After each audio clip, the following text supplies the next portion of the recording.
नमस्कार, आप देख रहे हैं खबरों का सबसे विश्वसनीय और धमाकेदार बुलेटिन न्यूज ब्लास्ट और आपके साथ में विजेंद्र सोलंकी। भारत में लगातार गिरता कोरोना संक्रमण का ग्राफ। अगर बात करें बीते 24 घंटे की, तो भारत के अंदर बीते 24 घंटे में अब 1,96,427 मामले सामने आए हैं, यानी कि 4 लाख से घटते घटते लगभग आधे हो गए हैं। इसकी बड़ी वजह यह भी हो सकती है कि लगभग सभी राज्यों के अंदर लॉकडाउन किया गया और लॉकडाउन की वजह से भी कोरोना केसेस तेजी से कम हो रहे हैं। और यही वजह की देश के अंदर बीते 24 घंटे में कोरोना के मामले अब 1,96,427 यानी कि 2 लाख से नीचे आ गए हैं।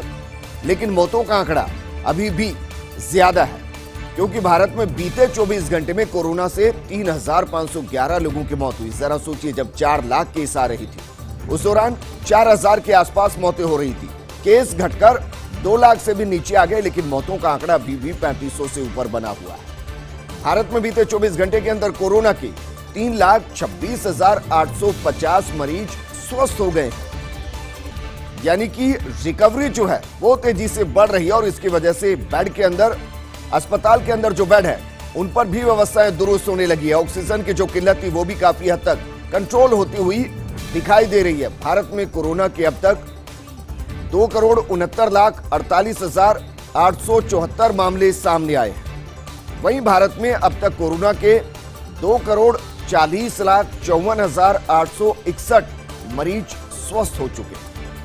भारत में अब तक कोरोना के 25,86,782 एक्टिव केस हैं और भारत में कोरोना से अब तक 3,07,231 लोगों की मौत हो गई।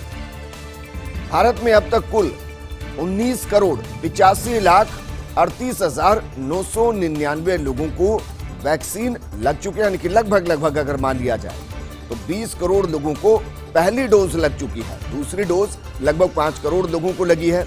आंकड़ा बेहद कम है, क्योंकि 138 करोड़ की आबादी पर सिर्फ 20 करोड़ को अभी तक वैक्सीनेट किया गया। और ये इसलिए गंभीर भी है क्योंकि तीसरी वेव की बात की जा रही है।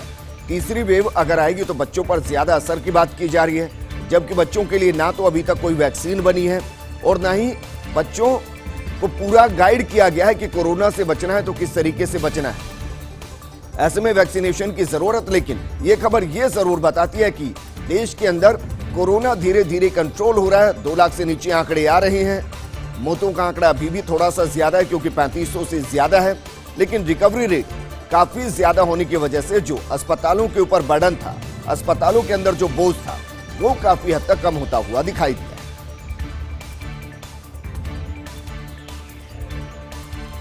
वहीं वैक्सीन को लेकर मुख्यमंत्री अशोक गहलोत ने मांग की और ट्वीट कर कहा कि केंद्रीय स्वास्थ्य मंत्रालय आंकड़ेबाजी छोड़ दे और राज्यों को अधिकाधिक वैक्सीन उपलब्ध करवाना सुनिश्चित करे।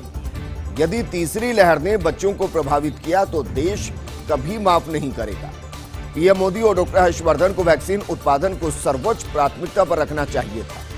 आवश्यक हो तो कानून में बदलाव करना चाहिए था और अन्य कंपनियों को भी वैक्सीन उत्पादन करने की अनुमति होनी चाहिए, प्रोत्साहन दिया जाना चाहिए। भारत वैक्सीन उत्पादन में दुनिया भर में सिरमौर माना जाता है। 130 करोड़ आबादी वाले हमारे देश में शीघ्र ही सभी के लिए वैक्सीन का इंतजाम नहीं हुआ और कोरोना की तीसरी लहर ने अगर बच्चों को अपनी चपेट में ले लिया तो ऑक्सीजन और दवाइयों की कमी से तो स्थिति दूसरी लहर में बनी, उससे कई गुना ज्यादा बदतर हालात तीसरी लहर में बनेंगे और हम बच्चों को बचा नहीं पाएंगे। मुख्यमंत्री अशोक गहलोत लगातार एक्टिव हैं। राजस्थान में जिस तरीके से कोरोना को कंट्रोल किया, उसमें काफी हद तक मुख्यमंत्री अशोक गहलोत का माइक्रो मैनेजमेंट काम आया और इस वजह से डेथ परसेंटेज काफी कम रहा, रिकवरी रेट काफी ज्यादा। क्योंकि बीते 24 घंटे की राजस्थान में अगर बात कर ले तो 4,000 के आसपास केस आए, जबकि 16,000 के आसपास रिकवरी रेट, यानी कि 4 गुना ज्यादा। जबकि देश के अंदर रिकवरी रेट लगभग एक्टिव केस के मुकाबले 2 गुना के आसपास, राजस्थान में वो 4 गुना है। लेकिन अब जो मुख्यमंत्री ने ट्वीट किया है वो ये बताता है कि तीसरी लहर से पहले न सिर्फ राजस्थान पूरे तरीके से संजीदा है, बल्कि मुख्यमंत्री एक्टिव है। वो चिंता जता रहे हैं कि आंकड़ेबाजियों को अब छोड़ देना चाहिए। जितना मुमकिन है, जैसे मुमकिन है, ज्यादा से ज्यादा वैक्सीन राज्यों को उपलब्ध करवानी चाहिए। इसमें एक और पेच है। दरअसल देश के अंदर 8 करोड़ ही वैक्सीन बन रही है। ग्लोबल टेंडर अलग अलग राज्यों ने किए, लेकिन बाकी राज्यों के साथ साथ मॉडर्ना कंपनी ने साफ कर दिया कि वो राज्यों के साथ कोई कॉन्ट्रैक्ट नहीं करेगी। वो सिर्फ केंद्र सरकार के साथ टेंडर कर सकती है और इसलिए जो विदेशों से वैक्सीन की बात आ रही थी, राजस्थान 1 करोड़ के आसपास ऑर्डर दिए हैं, टेंडर निकाले हैं, लेकिन टेंडर अभी तक कंप्लीट नहीं हो पाए, वैक्सीन आ नहीं रही। ऐसे में केंद्र सरकार की भूमिका बहुत ज्यादा, और वो भी तब जब देश में तीसरी लहर आ सकती है और तीसरी लहर में बच्चों को ज्यादा खतरा हो सकता है। सरकार को सोचना चाहिए।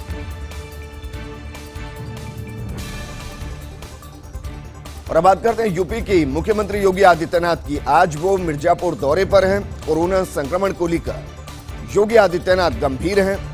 सीएम योगी कोरोना कमांड सेंटर का जायजा ले रहे हैं और ये तस्वीर हम आपको दिखा रहे हैं। तस्वीरें हैं दरअसल मिर्जापुर की। मिर्जापुर के दौरे पर योगी आदित्यनाथ हैं। कोरोना संक्रमण किस तरीके से रोका जाए, कैसे कंट्रोल किया जाए, आंकड़ों को कम किया जाए, इस पर योगी आदित्यनाथ का फोकस है, वो गंभीर है। यूपी के अंदर भी कोरोना काफी ज्यादा कहर बरपाता हुआ दिखाई दिया था। उसके बाद अलग अलग तरीके की घोषणाएं सीएम योगी ने की, अलग अलग तरीके के निर्देश दिए जिनके जरिए कोरोना कंट्रोल करने की कोशिश की गई। यूपी में भी लॉकडाउन और काफी हद तक वहां भी कोरोना अब कंट्रोल हो रहा है। सेकेंड वेव का माना जा सकता है कि पीक लगभग हर राज्य में आ चुका है। अब हर जगह कोरोना के केसेस कम होते हुए दिखाई दे रही हैं।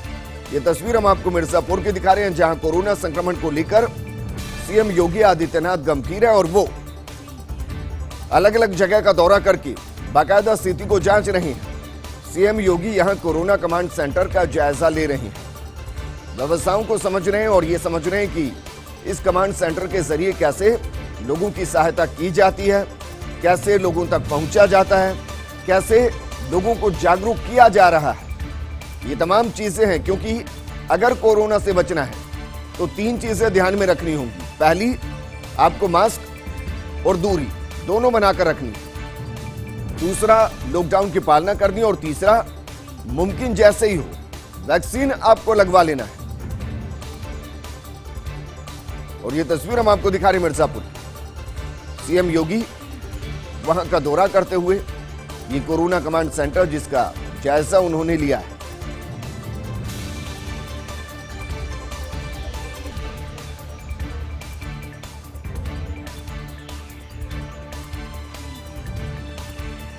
ये देखिए, कुछ चीजों का लोकार्पण भी यहां योगी आदित्यनाथ के हाथों से करवाया गया है। मिर्जापुर के दौरे पर हैं। यूपी के अंदर भी कोरोना एक वक्त में काफी कहर बरपाता हुआ दिखाई दिया। आंकड़े काफी ज्यादा हो गए थे। हाई कोर्ट तक ने टिप्पणी की थी, लेकिन फिर लॉकडाउन किया गया, सैंपलिंग बढ़ाई गई, ट्रेसिंग की गई और कोरोना को कंट्रोल किया गया। इस बार सबसे बड़ी समस्या यह है कि कोरोना गांव तक पहुंच चुका है और इसलिए स्थिति ज्यादा बिगड़ती हुई नजर आई, चाहे बात राजस्थान की हो या फिर यूपी की हो।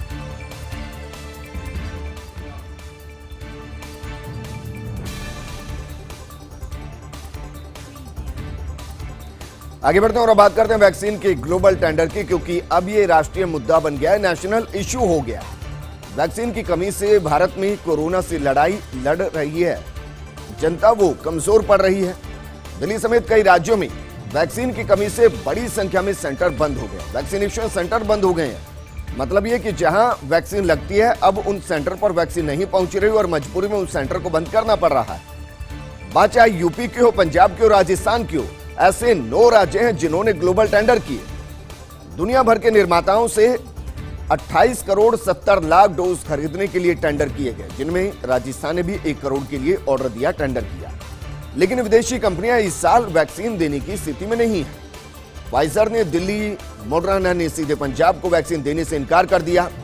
वैक्सीन कंपनियों के मुताबिक भारत ने वैक्सीन सौदा करने में देरी कर दी, क्योंकि कई देशों ने वैक्सीन की मंजूरी मिलने से पहले ही ऑर्डर दे रखा है। विदेश मंत्री जयशंकर की अमेरिका से बातचीत के बाद फाइजर का रास्ता साफ हो सकेगा। 2 बड़ी कंपनियां, एक मॉडर्ना और दूसरी फाइजर, एक ने दिल्ली को मना किया और एक ने पंजाब को मना किया। मॉडर्ना ने तो यहां तक कहा कि वो राज्यों के साथ डील ही नहीं करेगी। अगर वो डील करेगी तो वो केंद्र सरकार के साथ करेगी और केंद्र सरकार कहती है कि राज्य इस मामले में पूरे तरीके से फ्री हैं। वो जहां चाहे जैसे चाहे वैक्सीन का ऑर्डर दे सकते हैं। भला अगर कोई आगे से वैक्सीन देगा ही नहीं तो ऑर्डर देने का फायदा क्या है।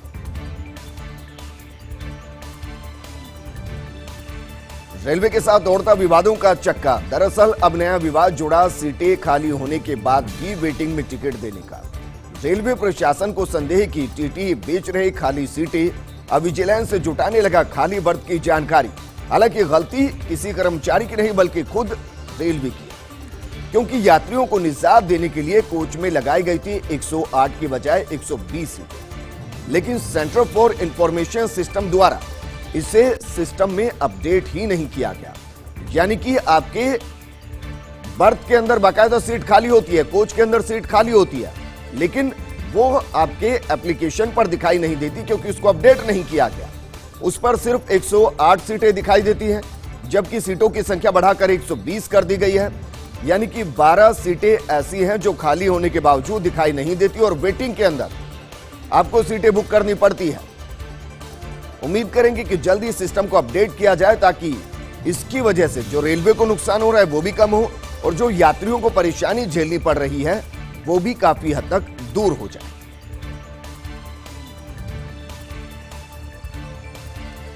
और अब बात करते हैं एक ऐसे सिस्टम की जो आपको डाइजेस्ट नहीं होगा, क्योंकि कागजों में महंगाई घट गई है और रसोई का हाल क्या है ये हर कोई जानता है, हर घर जानता है। अप्रैल महीने के अंदर खुदरा महंगाई के आंकड़ों में कमी आई है, लेकिन सब्जी देखिए, चावल देखिए, इसके अलावा किसी भी खाद्य पदार्थ को देखिए, वो सब महंगे हो गए। सोयाबीन रिफाइंड रिटेल में बिक रहा 160 से 185 रुपए के बीच में। मूंग के अलावा सभी दालों की कीमतों में अच्छी खासी बढ़ोतरी दर्ज की गई है। आटे और रसोई गैस के दामों में भी बढ़ोतरी हो चुकी है। अगले 3 महीने तक खाद्य पदार्थों में राहत की उम्मीद भी बेहद कम। खाद्य तेलों की कीमतों में कमी लाने के लिए सरकार ने सुझाव मांगे हैं, लेकिन जिस तरीके से पेट्रोल डीजल के दाम बढ़ रहे हैं उसकी वजह से ढुलाई और परिवहन बढ़ रहा है और फिर तमाम चीजें महंगी हो रही हैं। लेकिन कमाल की बात यह है कि कागजों के अंदर महंगाई कम हो रही है। रसोई का हाल क्या है हर कोई जानता है। बिजली विभाग उपभोक्ता को देगा करंट। कोरोना संक्रमण के चलते जलदाय विभाग स्थगित कर चुका है अप्रैल और मई का बिल, लेकिन बिजली विभाग ने जारी किए ऑनलाइन एवरेज बिल।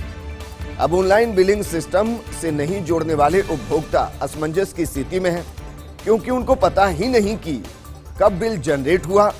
ऐसे में बिल नहीं जमा करवाने पर विभाग पेनल्टी वसूलता है। इस महीने का बिल अगले बिल में आएगा पेनल्टी के साथ जुड़कर। यदि जलदाय विभाग रियायत दे सकता है तो सवाल यह है कि बिजली विभाग ऐसा क्यों नहीं कर सकता, और अगर नहीं भी कर सकता तो कम से कम एक ऐसा सिस्टम तो जनरेट हो कि जो ऑनलाइन नहीं जुड़े हैं उनको किसी भी तरीके से, चाहे उनके फोन पर मैसेज के जरिए ही बता दिया जाए कि आपका इतना बिल, इसकी अंतिम तारीख ये, कम से कम पेनल्टी देने से तो बच जाएंगे। आगे बढ़ते हैं। एआईसीसी अल्पसंख्यक विभाग की तरफ से कमेटी गठित की गई है। कोरोना काल में लोगों की सहायता के कार्यों के लिए इस कमेटी का गठन किया गया। कमेटी राज्यों में भी स्थानीय नेताओं को जिम्मेदारी सौंपेगी। राज्यों में मॉनिटरिंग विभाग की तरफ से लिए जा रहे कार्यों का फीडबैक भी लेगी। राष्ट्रीय चेयरमैन नदीम जावेद की तरफ से कमेटी का गठन किया गया है। कांग्रेस नेता फरहान आजमी को कमेटी का चेयरमैन बनाया गया है। वहीं फहीम अहमद, आकाश छाजत, जफर अहमद खान, मोहम्मद इकराम, इसके अलावा अंजला उस्मानी, इकबाल सिंह भल्ला, अमीर खान, रियाज अहमद कमेटी के अंदर शामिल किए गए।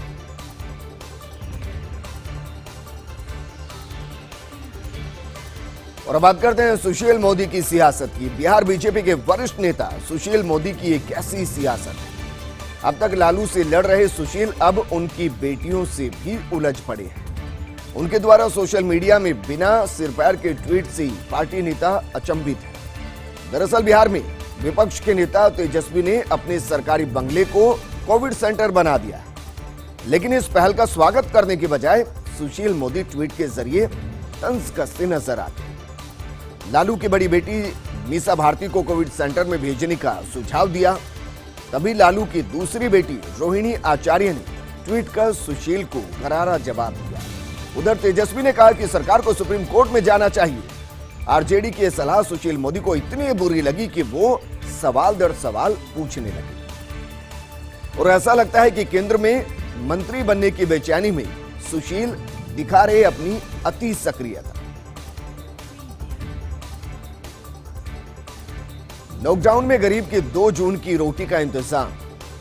गरीब की पीड़ा को लेकर संवेदनशील गहलोत सरकार और लॉकडाउन में जिनकी आजीविका प्रभावित हुई है उन गरीब और जरूरतमंद लोगों के लिए अवधि बढ़ा दी गई। इंदिरा रसोई योजना से निःशुल्क भोजन के वितरण की अवधि को बढ़ा दिया गया है। इंदिरा रसोइयों में अब 8 जून तक निःशुल्क भोजन उपलब्ध होगा, यानी कि गरीबों से, असहायों से, मजबूरों से, मजदूरों से पैसा नहीं लिया जाएगा। निकाय कार्मिकों की तरफ से भोजन के पैकेट का वितरण किया जाएगा। स्वायत्तता शासन विभाग ने ये आदेश जारी किए हैं और यही वजह है कि मुख्यमंत्री बार बार कहते हैं कि उनके रहते हुए कोई भूखा नहीं सोएगा और इसके लिए व्यवस्था की जाएगी। एक बार फिर से ये फैसला किया गया और क्योंकि लॉकडाउन की अवधि को 24 मई से बढ़ाकर 7 जून कर दिया गया है, इसलिए इंदिरा रसोई के जरिए जो निःशुल्क भोजन वितरण था उसकी अवधि को भी बढ़ा दिया गया ताकि जो मजदूर है, जो गरीब है, उनको दिक्कतें ना।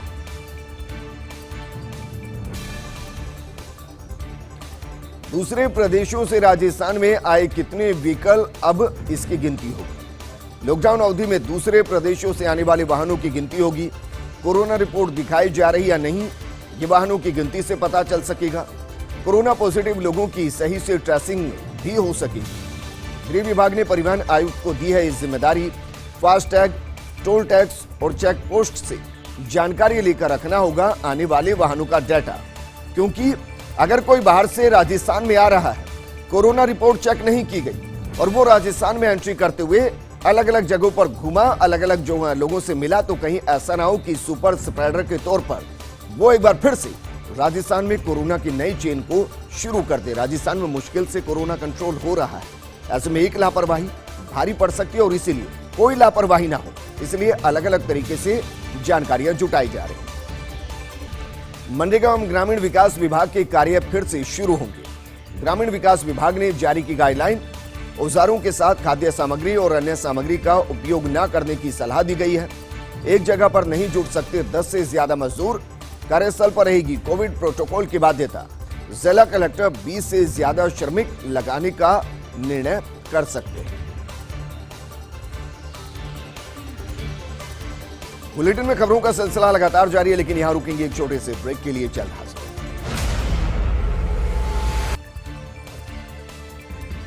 अभी भी राज्यसभा में बहुमत से दूर है बीजेपी। दूसरे कार्यकाल में भी बहुमत का सपना रहा अधूरा। आगामी साल में संभवतः राज्यसभा में घट सकती बीजेपी की सीटें। वर्तमान 93 से कुछ घट सकती है बीजेपी की सीटें। राजस्थान, छत्तीसगढ़ और वाईएसआर कांग्रेस शासित आंध्र में बीजेपी को भारी नुकसान हुआ है। आगामी विधानसभा चुनाव में बीजेपी के लिए बेहद अहम रहने वाला है कि किस तरीके से इस आंकड़े को या तो बनाकर रखे या फिर ज्यादा से ज्यादा कोशिश करे कि कम से कम।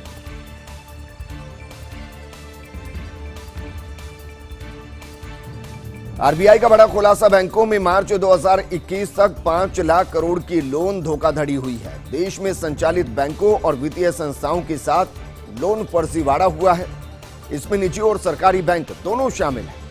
आरबीआई ने सूचना के अधिकार के तहत मांगी जानकारी में यह बताया है, देश में संचालित 90 बैंक और वित्तीय संस्थानों ने मामले दर्ज करवाए हैं। 31 मार्च तक धोखाधड़ी के कुल 45,613 मामले दर्ज हुए। इनमें से 4,92,000 करोड़ की राशि शामिल है, जो कुल लोन बुक की 4.5% है। एसबीआई के साथ 78,072 करोड़, पीएनबी के साथ 39 करोड़ 733 करोड़ का लोन फ्रॉड हुआ है। बैंक ऑफ इंडिया के साथ 32,224 करोड़ का, यूनियन बैंक के साथ 29,572 करोड़ का लोन फ्रॉड हुआ है। और बैंक ऑफ बड़ौदा के साथ बात की जाए तो 27,341 करोड़ का लोन फ्रॉड हुआ है। अब इसके पीछे की वजह बहुत सी हो सकती है। डिफॉल्टर इसके पीछे की वजह तो है ही, लेकिन क्या लॉकडाउन की वजह से भी लोग फ्रॉड कर रहे हैं, लोन चुका नहीं रहे? इस तरफ भी ध्यान देने की जरूरत है, क्योंकि अगर सिर्फ ये पिछले 3 महीने 6 महीने का आंकड़ा है तो फिर इस तरफ ध्यान देना चाहिए, क्योंकि कंपनियां बंद हो रही हैं, लोगों का रोजगार जा रहा है, जेब का पैसा खत्म हो रहा है ऐसे में क्या मजबूरी में सब हुआ या फिर जानबूझकर हुआ? ये दो अलग अलग पहलू है, लेकिन सच्चाई है कि देश में संचालित 90 बैंकों और वित्तीय संस्थानों में मामले दर्ज हुए हैं। 31 मार्च तक धोखाधड़ी के जरिए कुल 45,613 मामले दर्ज किए गए।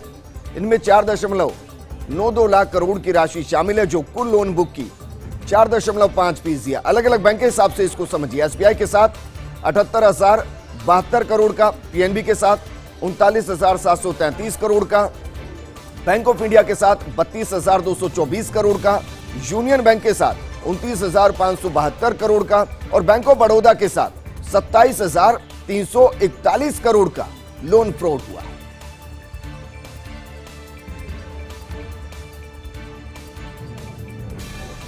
और आपको तस्वीरें दिखाते हैं। बूंदी की तस्वीरें हैं। लोकसभा स्पीकर और कोटा सांसद ओम बिरला पहुंचे हैं। सुपर एक्सक्लूसिव तस्वीर हम आपको दिखा रहे हैं। काफी ज्यादा एक्टिव हैं ओम बिरला, न सिर्फ अपने संसदीय क्षेत्र के अंदर बल्कि पूरे राजस्थान को लेकर भी वो एक्टिव हैं। जिस तरीके से राजस्थान में ऑक्सीजन की किल्लत हुई, जिस तरीके से राजस्थान में रेमडेसिविर की किल्लत हुई, फिर हर समस्या के समाधान के लिए संकट मोचक की भूमिका में ओम बिरला नजर आए। वो केंद्र और राजस्थान सरकार के बीच में सेतु का काम करते हुए दिखाई दिए। किसी अस्पताल की तस्वीरें हैं। बूंदी के अंदर जिला अस्पताल है, जहां वो पहुंचे हैं व्यवस्थाओं को परखने के लिए, जानने के लिए कि किस तरीके के हालात वहां पर हैं, क्योंकि वो कोटा सांसद और उनकी संसदीय क्षेत्र के अंदर ही बूंदी आता है, इसलिए व्यवस्थाओं को परखने के लिए पहुंचे हैं। कोविड काल के अंदर जितने एक्टिव वो रहे हैं और जिस तरीके से राजस्थान को सहायता केंद्र से ज्यादा मिले, ये कोशिश उन्होंने की है। इसके लिए राजस्थान उनका आभारी रहेगा। ऑक्सीजन सिलेंडर ज्यादा से ज्यादा राजस्थान को मिले, उन्होंने महत्वपूर्ण भूमिका निभाई। रेमडेसिविर इंजेक्शन मिले, इसमें भी महत्वपूर्ण भूमिका निभाई।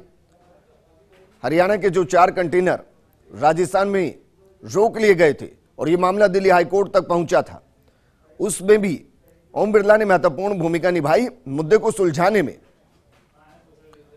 और अब अपने संसदीय क्षेत्र के दौरे पर बूंदी पहुंचे हैं, जिला अस्पताल, जहां व्यवस्थाओं का जायजा लेने के लिए पहुंचे हैं, मरीजों का हाल जानने के लिए।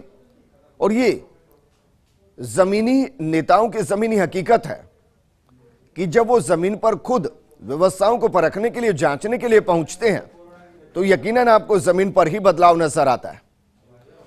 और ओम बिरला उन्हीं नेताओं में से एक, जो जमीन पर रहते हैं, कार्यकर्ताओं से जुड़े रहते हैं, जनता से जुड़े रहते हैं, और इसीलिए काफी हद तक न सिर्फ वो जमीन पर जुड़ने वाली समस्याओं को समझ पाते हैं, बल्कि उनका समाधान भी करते हैं।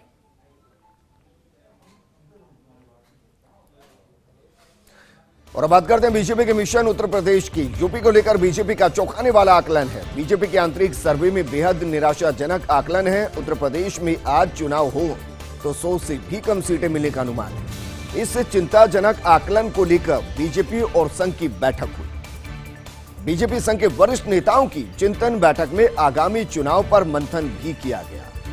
कोविड के दौर में यूपी के राजनीतिक स्थिति पर भी विचार विमर्श किया गया।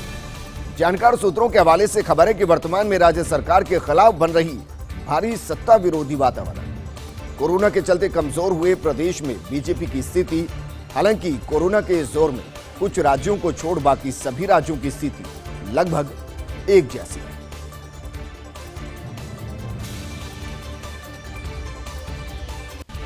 और अब बात करते हैं राजधानी के अंदर पेट्रोल के शतक की।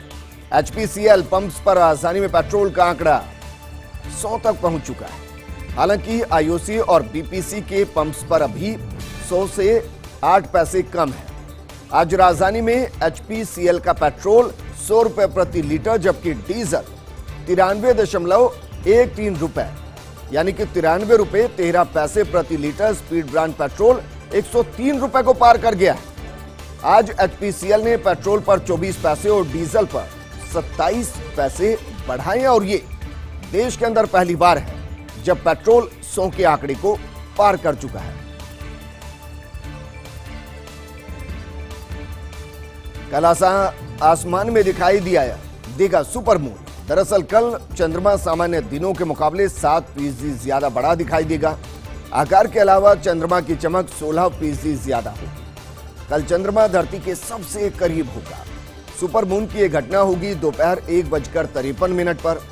वैज्ञानिकों के मुताबिक चंद्रमा की धरती से दूरी होगी 3,57,309 किलोमीटर।